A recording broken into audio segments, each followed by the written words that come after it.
نحمده ونصلي على رسوله الكريم، أما بعد. يسرني أن منحت لي فرصة لأقدم أمامكم في هذا الحفل الكريم خطبة عن بعض خصائص الإسلام التي لا توجد في غيرها من المذاهب والأديان، وأحاول بعون الله تعالى أن ألخصها في نقاط عديدة إن شاء الله. أيها المستمعون الكرام، إن الدين عند الله الإسلام، حيث أنه جاء من عند الله، والله عز وجل أعلم بما يصلح عباده. قال الله تعالى في القرآن المجيد: ألا يعلم من خلق وهو اللطيف الخبير.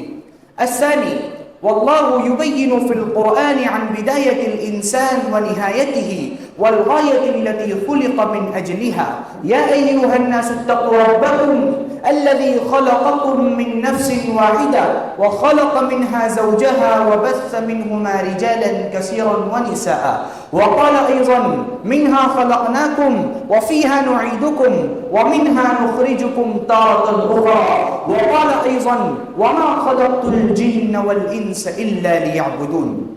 الثالث، يعتني الإسلام بالعقل ويأمر بالتفكر ويظن الجهل والتقليد الأعمى. قال الله تعالى: قل هل يستوي الذين يعلمون والذين لا يعلمون إنما يتذكر أولو الألباب.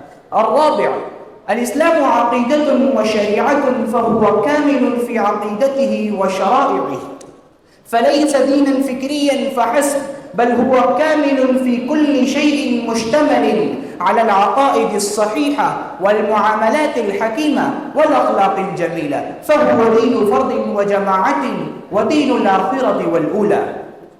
الخامس، إنه دين العدل، سواء مع العدو أو الصديق أو القريب أو البعيد. قال الله تعالى: إن الله يأمر بالعدل، وقال أيضا: وإذا قلتم فاعدلوا ولو كان ذا قربى، وقال أيضا: لا يجرمنكم شنآن قوم على أن لا تعدلوا اعدلوا وأقرب للتقوى.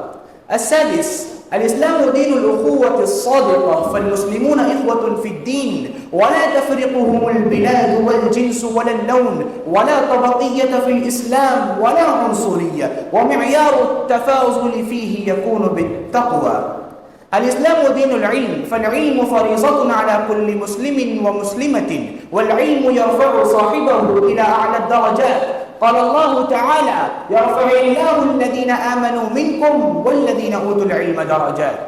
الثامن، إن الله تكفل لمن أخذ بالإسلام وطبقه بالسعادة والعزة. قال الله تعالى: من عمل صالحا من ذكر أو أنثى وهو مؤمن فلنحيينه حياة طيبة ولنجزينهم أجرهم بأحسن ما كانوا يعملون. التاسع، وفي الإسلام حل لجميع المشكلات لاشتمال شريعته وأصولها على أحكام ما لا يتناهي من الوقائع. العاشر، الإسلام دين صالح لكل زمان ومكان، بل لا تخلق الدنيا بغيره، ولهذا كلما تقدمت العصور علميا وتقنيا ظهر برهان جديد على صحة الإسلام ورفعة شانه.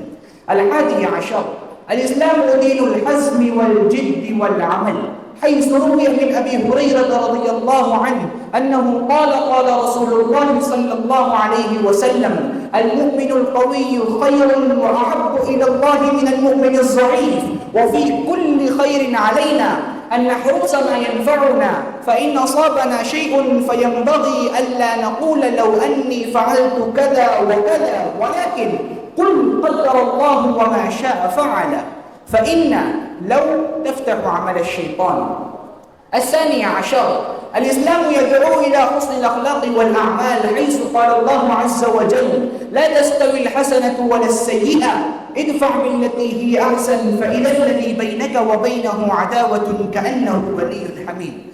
أي إذا أساء إليك شيء فأحسن إليه، أو ادفع بالتي هي أحسن بالصبر عند الشدة والعفو عند القدرة، وبسبب إحسانك لمن أساء إليك سيصبح كالصاحب المحب المخلص.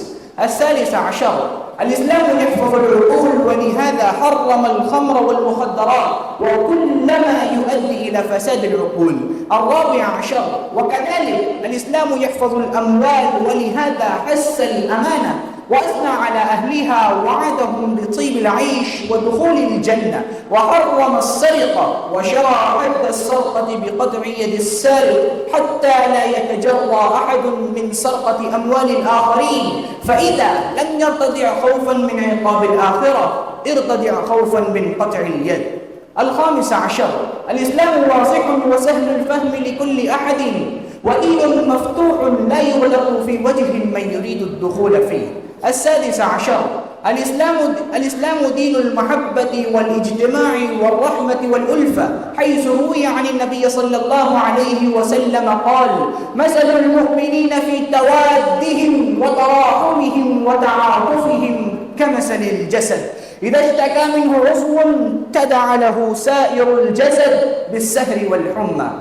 أحبائي الكرام، وأنا على يقين بأنكم اطلعتم على خصائص الإسلام المذكورة أعلاه، وتجتهدون لامتثال أوامره في حياتكم. أسأل الله العظيم أن يوفقني ويوفقكم بما يحب ويرضى، وما ذلك على الله بعزيز. والسلام عليكم ورحمة الله وبركاته.